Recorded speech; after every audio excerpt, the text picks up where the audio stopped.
And got a lot of good work done, great weather, thank the good Lord for that. And, continue to push on. Got a little bit better today and implementing the plan for Troy. And, we got an unbelievable opportunity this week. It's an opportunity that we've got to go in and put our best foot forward and take advantage of because they're a really good football team with a lot of experienced players back. They've already played in some big games and won some of them and played them close and others. And, it's two teams that have played a really tough schedule. If you look at their schedule and ours, so it's two seasoned teams that should know who they are. And, like I said, we'll have to play really, really well, to be able to overcome it. So with that, I'll open it up. Maybe a little different animal this week with the way they throw the football? Yeah, they've been throwing it a lot, and I know Coach Summerall wants to run it. So, we expect them to still continue to build their running game. They're a little like us where they're probably throwing it more than they would like to. The Billingsley, I think, had a good run game last week, and we know they're continuing to build their run game. So, we know they want to be balanced, so we've got to be ready to defend both. Do you have a sense for who your backup quarterback is? Yeah, I think right now Jake Lang's probably a little out in front, along with Frank Gore and Rambo and those guys. We were put in that situation. We'd probably do a little bit of both. But Jake's had some good practices the last few weeks and, understands the offense and all those things.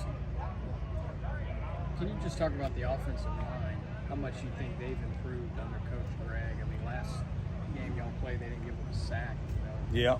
How much have they improved since Coach Greg's got Yeah, light years. Anybody that keeps up with us knows. We're way better than we were last year on the O-line. That has a lot of credit to do with him, a lot of credit with the kids, a lot of credit to recruiting and Coach Ancor. And then, our system has done a good job. Zach's doing a good job getting the ball out. Our running backs and tight ends are doing a good job in protection. So it's a collective effort not to give up sacks, with everybody doing what they're supposed to do. But it's also, everybody knows what I think of Sam and what he brings to the table and what he's been able to do, and it's been a huge addition like we thought it would.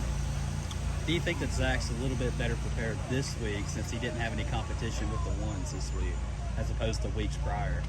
No, I would worry about that the other way. I think competition only makes you better. You know what I'm saying? I think anytime, as human beings, our natural thing is to wake up every day and to be average. That's why average is average. There's so many average people. And I think competition and people that want to be successful, that pushes them. So the more competition we can get at every position, I think only makes them and pushes them to be better and better. Could you just talk about the linebacker room going into this game, how important it is, and just what you're thinking on rotation there? Yeah, we love our linebackers, we're blessed right there with Dalen Gill, who's playing at a high level, played a ton of football, really talented. Santrell Latham, ton of football. They've both been starting for us. We got TQ Newsom, who's played a lot of football. So we got three guys that have played a lot of football and are playing at a high level. And then we got some young guys that have got to step up now, due to the fact that we've lost a few guys with injuries. Then at the outside linebacker position, we're playing at an extremely high level, with Hobbs and Jaleel Clemens and Dom Quiwan in our third down package is just playing at a high level as well. Will, I know just got over here. Do you have a sense for what happened to Eric Scott there? Or? Oh, he's fine. He's fine. Yeah, that's just part of football. You know what I mean? He's fine. Yeah, he just went down, fell down to the ground right there, and jumped up, and he'll be fine. He'll be fine. Yeah, he's fine. You talked about competition over the last 2 weeks. Have there been any positions where maybe something's changed and the right tackle's been pretty contentious? Has anything changed on the depth chart? Yeah, no, right tackle Kyron start. Now, Paul Gainer's practicing at a really high level. We got a lot of confidence in Paul. Kyron's just a really talented individual that's playing at a high level, so we think we got two good players right there. I think on the D-line, I think that's kind of shaking out. I think our depth chart will either be released right now or here in a few minutes. You'll be able to look at a few things right there to where that's kind of starting to shake out a little bit. But we got a bunch of guys that are competing and they're continuing to improve because of that. And, we feel good about it. Opening up the Sun Belt play on the road, could you just talk about that and just how the schedule kind of folded that way? Yeah, we'll play for them at home, for them on the road. It is what it is. Troy's a great environment. We got to go to their place. We've already played two road games this year at two really tough environments in Miami and Tulane. So I don't know if we could be more prepared than what we are. And we got great respect for Troy and their history and what they've done. And we got to go over there and play.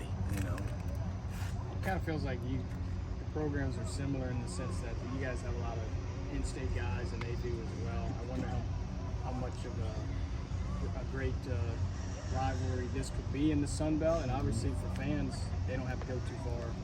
Yeah, I think it can be good, Taylor. You know, I mean, that's the great thing about the Sun Belt West is, you know, all our fans know where Troy is and South Isle is and Arky State is and Monroe and Lafayette, even Texas State. So it's really good. We've got Tulane on the schedule for the last few years, so we're getting back to building that regional rivalry, and I give Jeremy McLean a ton of credit for that. He's a great leader and understands the dynamics of Group of 5 football. Kind of speak to this game from a recruiting standpoint. I mean, a lot of these teams that you're going to be playing every year, you guys recruit the same guys. Yeah, you know, I mean, obviously that's important, Glenn, too. You know, that's kind of icing on the cake is when you win, maybe it gives you an edge in recruiting. They're in year 1 of building their program. We're in year 2. They recruit really hard. I got respect for them. We recruit extremely hard.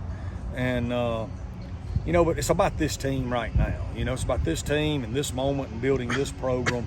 And that's the thing. Whatever happens with all that, we'll assess it. We'll have a plan for it as it comes. But right now, we just want to keep building this program. And this is going to be a great challenge for us. Anything else? All right, good.